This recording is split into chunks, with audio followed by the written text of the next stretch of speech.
Hello friend, welcome to A Nursing Classes. Today we are discuss about our new topic, abbreviation psychotherapy. It is a type of individual psychotherapy.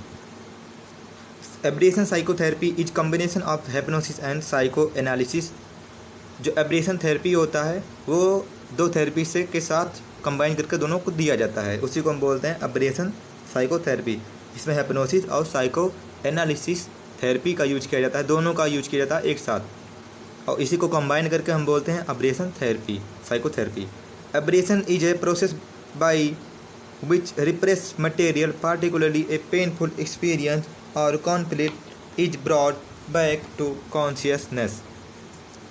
Abrasion एक process होता है जिसमें कि जो repress feeling या फिर Dzire हैं उसको हम खासकर जो डिजायर होता है या जो फीलिंग है ना, वो पेनफुल कोई एक्सपीरियंस रहता है या फिर कोई कॉन्फ्लिक्ट रहता है जो कि पेनफुल होता है, ठीक है, उसको हम दोबारा से कॉन्शियसनेस में लेके आते हैं, मतलब दोबारा से पेशेंट को याद दिलाते हैं। The person not only recall but also relieve the materials. जो पर्सन है वो केवल रिकॉल नहीं करता है, मतलब पुरानी यादों को अपने याद नहीं करता, बल्कि उसके साथ साथ उसको रिलीफ भी मिल जाता है, उन यादों से, उन पेनफुल एक्सपीरियंस से उसको रिलीफ भी मिल जाता है। Abreaction is a procedure similar to mental ventilation. जो एब्रेशन होता है सिमिलर होता है, जो एब्रेशन प्रोसेस होता है वो सिमिलर होता है मेंटल वेंटिलेशन की तरह। अब बात आता है कि मेंटल वेंटिलेशन क्या होता है। The way you feel and express your emotion play a vital role in maintaining your physical and mental health. बात करें मेंटल वेंटिलेशन का, तो ये जैसे कि जिस तरीके से आप सोचते हैं, अपनी फील करते हैं, उसको एक्सप्रेस करते हैं अपनी इमोशन को, ये बहुत ही इंपॉर्टेंट रोल प्ले करता है किसी भी पर्सन के फिजिकल और मेंटल हेल्थ में। मेंटल वेंटिलेशन का मतलब होता है कि जो भी उसके मन में आ रहा है पेशेंट के, वो उसको एक्सप्रेस कर रहा है, ठीक, उसी को बोलते हैं मेंटल वेंटिलेशन। मतलब कि अपने दिमाग में कुछ भी वो रख नहीं रहा, उसके मन में जो भी चीज़ है वो सीधे सीधे बोल दे रहा है, उसी को बोलते हैं मेंटल वेंटिलेशन। अब एक और डिफिनेशन उसको देखते हैं। Abrasion process bring unconscious conflict emotion into conscious, but the only difference is that the degree of emotional release is much greater here. देखो, अभी हमने देखा कि मेंटल वेंटिलेशन की ही तरह होता है एब्रेशन भी, लेकिन एब्रेशन में जो इमोशन हम बाहर लेके आते हैं पेशेंट को, फिर से याद दिलाते हैं, उसमें इतना डिफरेंस होता है कि जो इमोशन रिलीज होता है, ठीक है, वो बहुत ही ज़्यादा डिग्री में होगा, मतलब बहुत ही ज़्यादा, ठीक है, इमोशन हम बोल सकते हैं रिलीज होता है, ठीक है। जो एक होता है ना इमोशन का जो डिग्री होगा बहुत ज़्यादा होगा। जैसे कि पेन होता है ना माइल्ड मॉडरेट सीवियर, तो ऐसे ही अगर हम देखें तो इसमें जो रिलीज होगा बहुत ही सीवियर, इसमें इमोशन वो रिलीज होगा, ठीक है, एब्रेशन में। इस तरीके से हम समझ सकते हैं, ठीक है, कि एब्रेशन होता क्या है। डिफिनेशन एक और इसमें, abreaction is usually used for those in patient whose syndrome develop due to war fire and accident. Abreaction की बात करें, इसका डिफिनेशन नहीं देखते हैं, हम यूज बोल सकते हैं कि एब्रेशन का जो यूज होता है वो ऐसे पेशेंट में किया जाता है जिनका जो मेंटल इलनेस है वो किसी वार या फिर फायर या एक्सीडेंट की वजह से जो डेवलप होते हैं, उनको ट्रॉमा कोई होता है पास्ट एक्सपीरियंस में, जिसकी वजह से उनको मेंटल इलनेस हो गया है। ये मेनली उन पेशेंट में यूज किया जाता है। Abrasion therapy can be use in two way. Abrasion therapy जो है वो दो तरीके से हम यूज कर सकते हैं। फर्स्ट है विथ यूज ऑफ ड्रग के साथ, और विदाउट यूज ऑफ ड्रग, बिना ड्रग के साथ, मतलब इसमें ड्रग नहीं देते हैं। अब्रेशन अगर हम ड्रग के साथ देते हैं कि कौन सा ड्रग देते हैं, तो 5% सोल्यूशन ऑफ एमओ बारबिटोल जो कि एंजियोलाइटिक ड्रग होता है, ठीक है, और क्या देंगे 5% थियोफेंटाल सोडियम विथ एनएस जो कि एनेस्थेटिक एजेंट होता है, और प्लस डायजीपाम देते हैं। इसके साथ हम एब्रेशन थेरेपी यूज करते हैं या आगे प्रोसीड करते हैं। This therapy is most useful in post traumatic stress disorder. ये जो थेरेपी होती है, मतलब एब्रेशन थेरेपी जो होती है, वो mostly post traumatic stress disorder को ट्रीट करने के लिए की जाती है। अब बात करते हैं इसके इंडिकेशन के। इंडिकेशन क्या होते हैं? हिस्टेरिया और स्टूपर के पेशेंट में इसमें यूज कर सकते हैं। मतलब कि जो पेशेंट हिस्टेरिक है और स्टूपर के जो पेशेंट है उसमें हम यूज कर सकते हैं। और कॉन्ट्राइंडिकेशन की बात करें, psychotic disorder except catatonic stupor, जो भी साइकोटिक डिसऑर्डर जितने भी हैं उन सब में हम यूज नहीं करते हैं, लेकिन बस एक को छोड़ के जो कि कैटाटोनिक स्टूपर, क्योंकि हम देखें ऊपर स्टूपर में हम यूज करते हैं। हाइपरटेंशन कोई पेशेंट है तो उसको उसमें नहीं देते हैं, ठीक है, ये थेरेपी। रीनल डिसऑर्डर है, लिवर डिसऑर्डर या फिर रिस्पायरेटरी डिसऑर्डर है, इन सब कंडीशन में हम ये जो थेरेपी वो कॉन्ट्रा इंडिकेटेड है, इन सब में हम यूज नहीं करते हैं।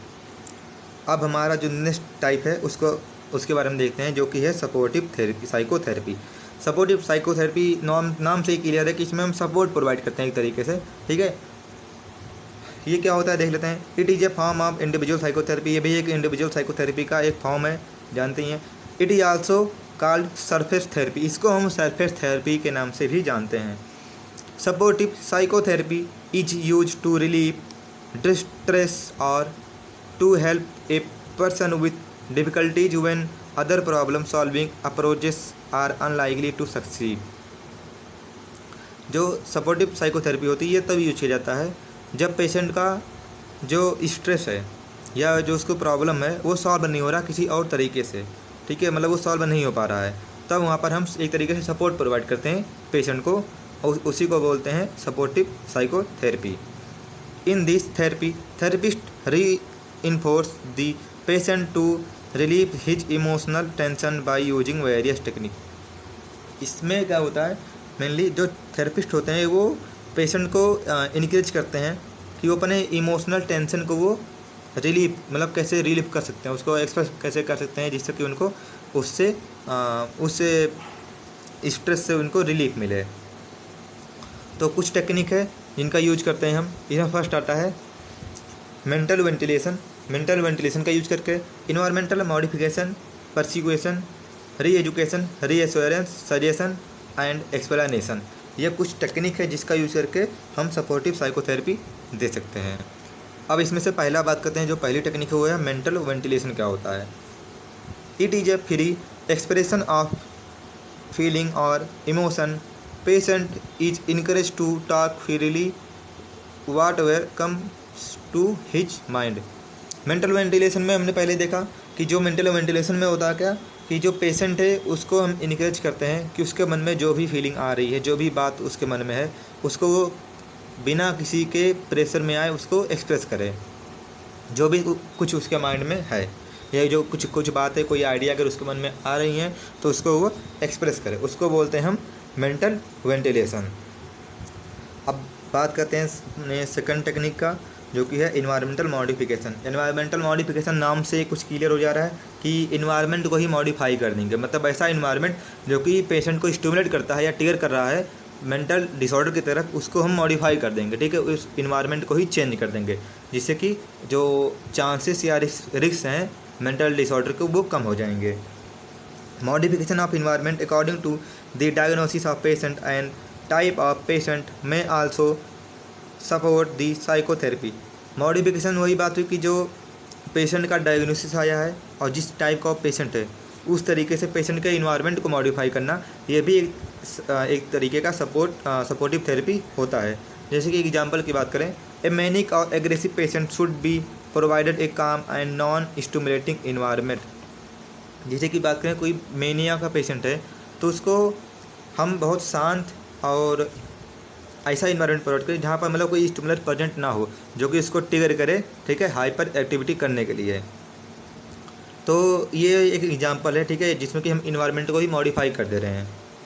मतलब अगर किसी एक रूम में है तो उस रूम में साफ़ सफाई रखें, कोई ऐसा ऑब्जेक्ट ना रखें या इंस्ट्रूमेंट ना रखें जिससे कि वो खुद को हार्म पहुंचा पाए या किसी और को हार्म पहुंचा पाए, ठीक है। तो ये मेनिया के पेशेंट को क्या होंगे, जब वो स्टिमुलेट नहीं होंगे तो वो शांत रहेंगे। तो एक तरीके से ये है इन्वायरमेंटल मॉडिफिकेशन का एग्जाम्पल देख सकते हैं। अब दूसरा एग्जाम्पल देखें, a depression patient should be provided such environment that encourage socialisation और कम्युनिकेशन प्रोसेस। अब जैसे कि कोई पेशेंट जो डिप्रेशन है, ठीक है, डिप्रेशन में पेशेंट है, तो उस डिप्रेस पेशेंट को हम सोसाइटी के बीच में रखें। जैसे कि जो डिप्रेशन में होता क्या है, पेशेंट खुद को आइसोलेट कर देता है और हमेशा सैडनेस के मूड में रहता है। तो उस पेशेंट को सोशलाइज करना या फिर कम्युनिकेशन उससे करना लगातार, ऐसी जगह पे उसको रखना जिससे कि वो उससे लगातार कम्युनिकेट होता रहे। तो जो डिप्रेशन के चांसेस है या जो सीवियर कंडीशन होने के हैं डिप्रेशन के, उससे हम रोक सकते हैं। तो ये एग्जाम्पल थे इन्वायरमेंट मॉडिफिकेशन के। अब बात करते हैं जो हमारा नेक्स्ट टेक्निक है, वो है परसुएसन। Persuasion is a procedure in which a therapist tries to induce the patient to try out new method of dealing with his problem by modifying his behavior। इसका मतलब हम समझे तो इसमें जो थेरेपिस्ट होता है वो किसी नए मेथड का यूज करता है या पता लगाता है जिससे कि जो पेशेंट है उसको अपने प्रॉब्लम से लड़ने के लिए मतलब कोई एक टेक्निक बता देता है। ठीक है, हम बोल सकते हैं कि पर्सन के बिहेवियर को चेंज कर देता है जिससे कि पेशेंट अपने प्रॉब्लम के साथ डील कर सके आसानी से। ठीक है, मेनली इसमें यही होता है। The patient can use his reasoning capacity, will power and self criticism. इसमें जो पेशेंट होता है वो अपनी खुद की रीजनिंग यूज करता है, रीजनिंग कैपेसिटी और विल पावर की यूज करके ठीक है अपने प्रॉब्लम को सॉल्व करता है। अब ये तभी होगा जब हम उसके बिहेवियर को मॉडिफाई करेंगे तभी। ठीक है, फिर आता है री एजुकेशन एंड री एश्योरेंस। री एजुकेशन का मतलब उसको बार बार उसकी प्रॉब्लम के रिगार्डिंग उसको एजुकेट करना, प्रॉब्लम के बारे में बताना, कैसे उससे बच सकते हैं। ठीक है, इन सब के बारे में पेशेंट को बताना, यही होता है री एजुकेशन। री एश्योरेंस का मतलब उसको बार बार री एश्योरेंस देना, ठीक है, कि आप ठीक हो जाओगे, आप ठीक हो सकते हो, इन सब के बारे में मतलब उसको पॉजिटिव चीज़ें बताना। प्रॉब्लम का मतलब यहाँ पर मेंटल डिसऑर्डर से है। ठीक है, प्रॉब्लम इसीलिए बोला गया है कि जो उसका प्रॉब्लम है कि उसी के रिगार्डिंग वहाँ पर एजुकेशन हम देते हैं। बात करते हैं रीएश्योरेंस क्या होता है। Reassurance encourage hope optimism but premature और unrealistic reassurance can destroy a patient confidence in therapeutic relation. Reassurance ठीक है एक इनक्रेज करता है उसके हॉप को या फिर ऑप्टिमाइज करता है, ठीक है, जिससे कि वो जल्दी रिकवर हो पाए। लेकिन अगर हम प्री मेच्योर या फिर अनरियलिस्टिक उसको रीएश्योरेंस देते हैं, मतलब कि जो कि सही नहीं है, उस तरीके से अगर हम उसको रीएश्योरेंस देते हैं तो वो पेशेंट के कॉन्फिडेंस को वो डिस्ट्रॉय कर सकता है, मतलब वो ख़राब कर सकता है, जो कि थेरापॉटिक रिलेशनशिप में सही नहीं होता है। तो इस चीज़ से हमें बचना चाहिए, उससे फॉल्स इन्फॉर्मेशन या स्टेटमेंट हमें नहीं देना चाहिए पेशेंट को उसके हेल्थ के recording. Reassurance should be offered only when the patient view about have been fully understood. हमें रीएश्योरेंस तभी देना चाहिए जब हम पेशेंट के व्यू को समझ पाएँ अच्छे तरीके से, तभी हमें रीएश्योरेंस देना चाहिए, जब हम पेशेंट को अच्छे से समझ पाएँ तब। Reassurance must be truthful, otherwise patient will lose the basic trust on which supportive therapy depend. मतलब कि यही है कि जो रीएश्योरेंस होना चाहिए वो सही होना चाहिए, ठीक है, उस पर भरोसा करने लायक होना चाहिए, ऐसा हमें देना है रीएश्योरेंस, जिससे कि जो पेशेंट है वो आसानी से भरोसा कर पाए। अगर ऐसा नहीं होगा, अगर हम उसको फॉल्स इन्फॉर्मेशन दे रहे हैं या उसको फॉल्स रीएश्योरेंस दे रहे हैं, तो उससे क्या होगा, धीरे धीरे पेशेंट अपना ट्रस्ट जो है वो खो देगा, जो कि सबसे मेन होता है सपोर्टिव थेरेपी पे या फिर कोई भी थेरेपी प्रोवाइड करने के लिए सबसे मेन होता है ट्रस्ट गेन करना। अगर हम उसको फॉल्स रीएश्योरेंस देंगे तो पेशेंट का जो ट्रस्ट है हमारे ऊपर वो ख़त्म हो जाएगा और जो हमारी थेरेपी है वो इफेक्टिव नहीं रहेगी। लास्ट है हमारा explanation and suggestion. A sufficient explanation of disease, its causes and its course of treatment may reduce the doubt and misconception about disease. वही बात है कि अगर हम जैसे कोई भी प्रोसीजर करने जाते हैं तो हम पेशेंट को पहले एक्सप्लेन करते हैं कि हम ये आपके साथ ये प्रोसीजर करना चाहते हैं, हमें कोऑपरेट कीजिएगा, उन सब के बारे में बताते हैं उनको कि कैसे कैसे प्रोसीजर होगा। तो वैसे ही जब हम कोई थेरेपी करने जा रहे हैं या पेशेंट के ट्रीट कर रहे हैं तो उनको उनके डिसऑर्डर, उनके कंडीशन के बारे में, उससे कॉजेस, रिस्क फैक्टर और कब तक उनका ट्रीटमेंट चलेगा, ठीक है, इन सब के बारे में उनको एक्सप्लेन करना है, हमें पेशेंट को बताना है, जिससे कि उनके मन में कोई भी डाउट ना रह जाए या फिर कोई भी मिसकंसेप्शन ना रह जाए अपने हेल्थ के रिगार्डिंग, ठीक है, पेशेंट के मन में। तो ये होता है एक्सप्लेनेशन। अब आता है सजेशन की बात करते हैं। Suggestion are positive statement the help in relieving the symptom. Suggestion एक पॉजिटिव स्टेटमेंट होता है जो कि हेल्प करता है पेशेंट के सिम्टम को रिलीव करने में। Suggestion and explanation are use for the neurotic and psychosomatic patient.